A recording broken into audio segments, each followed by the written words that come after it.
Babies. Development. What age is regarded as being a baby?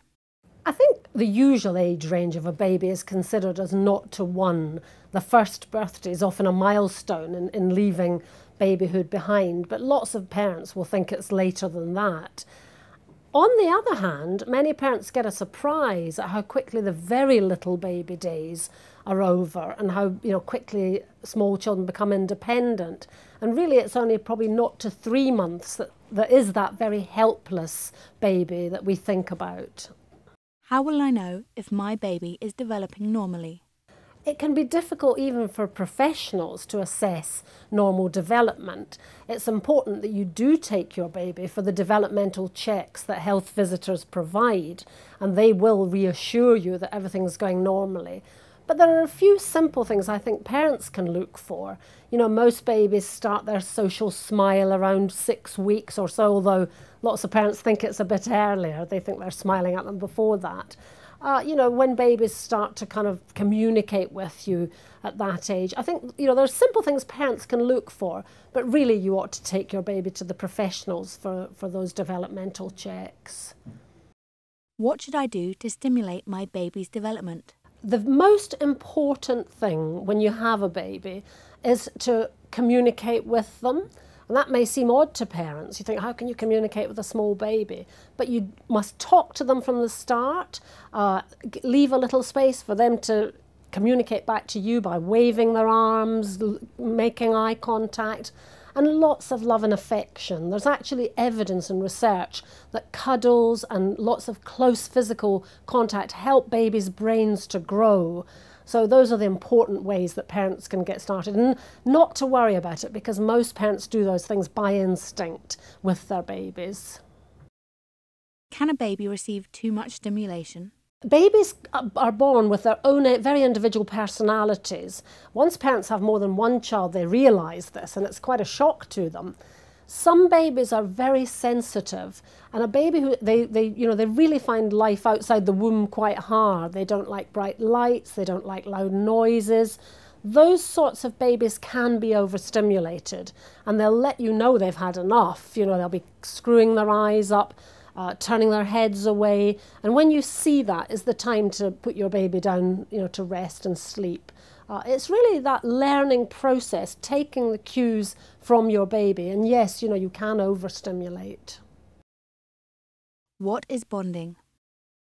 I like to think of bonding as the process where you fall in love with your baby, and lots of parents worry about it if they don't feel that love straight away. It doesn't necessarily happen instantly the minute you have your baby, particularly if someone's had a cesarean or a very long labour, or they're just feeling a bit down from the birth. And it can take weeks rather than seconds, but it is that gradual process where your baby becomes dependent on you and you feel love for your baby. So that's I think the best way of describing it. At what age will my baby and I start bonding? You can in fact start the bonding process before your baby's even born, talking to your baby inside, playing the music, that sort of thing. Some parents find it's love at first sight. They really do just immediately love their babies. Lots don't, and that's okay too. It can take weeks or months for that love to grow, particularly if you've had a very difficult labour or cesarean or your baby's in special care. But all those situations are all right as long as that love is growing. How does bonding happen? But bonding and love for your baby grows through looking after the baby, through all the simple everyday tasks like changing nappies, singing nursery rhymes, just caring for your baby and communicating with them. So mums and dads can both be equally involved in that way. What is attachment?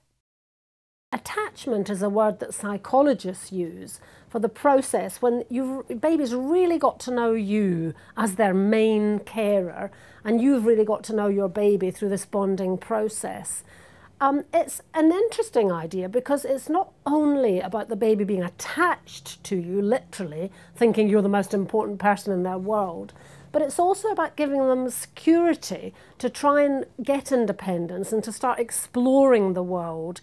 So it's not only about thinking of your baby very attached to you, but of them feeling, attached in the way that they're happy to explore.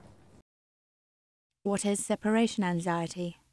Once your baby's had a chance to really get to know you and understand that you're the most important person in their lives, which usually takes about 6 months, then they can begin to get a little bit suspicious of strangers. Somewhere about 7 or 8 months, they can start to seem quite shy. You can hand little small babies to almost anybody and they, go to them happily, but they begin to be much more wary of strangers and of people they don't know. The difficulty is that can actually extend to grandparents they haven't seen for a while, or to dad if he's out at work all day. So they can become very clingy with the main person caring from them, and then very anxious when they're separated from that person. How can I deal with separation anxiety? Well, first of all, you just need to be sympathetic to your baby, because it's a fairly inevitable phase, worse in some babies than others. And it's no good just expecting your baby to snap out of it. Games like peekaboo, where you show your baby that you can disappear and then come back, can sometimes help. And just very gradual, little slow separations, if you're in another room, calling to your baby so they know you're still there. But it is that very gradual, sympathetic process, never forcing your baby to just do without you.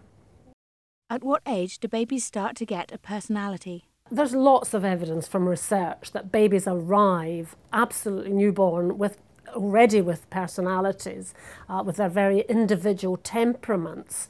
And in fact, lots of experiments have been done to look at how babies, how reactive they are to lights and sounds, how much they move around, how easily they'll go to other people. And really those differences are there from birth, so that babies can be classified from birth as either, difficult, easy babies, more challenging babies, babies that are slow to warm up. And those things are really, there from very, very early days and can be demonstrated from birth. At what age should I start reading my baby books? Lots of parents might think you couldn't possibly read to a small baby, but in fact experts say you should read babies' books right from the beginning. You get lots of lovely little soft books that your baby can chew and play with, but it's not because they're understanding the story. They just like the sound of your voice, they like the contact with you, and it's just one fun way of actually doing that. When parents maybe not sure what to say to the baby, they can just read them a little rhyme or a story from a book. But it's never too early to start that. It's really, you can do that from very early days when your baby's awake and alert, not when they're falling asleep and not interested, but certainly when they're awake and alert.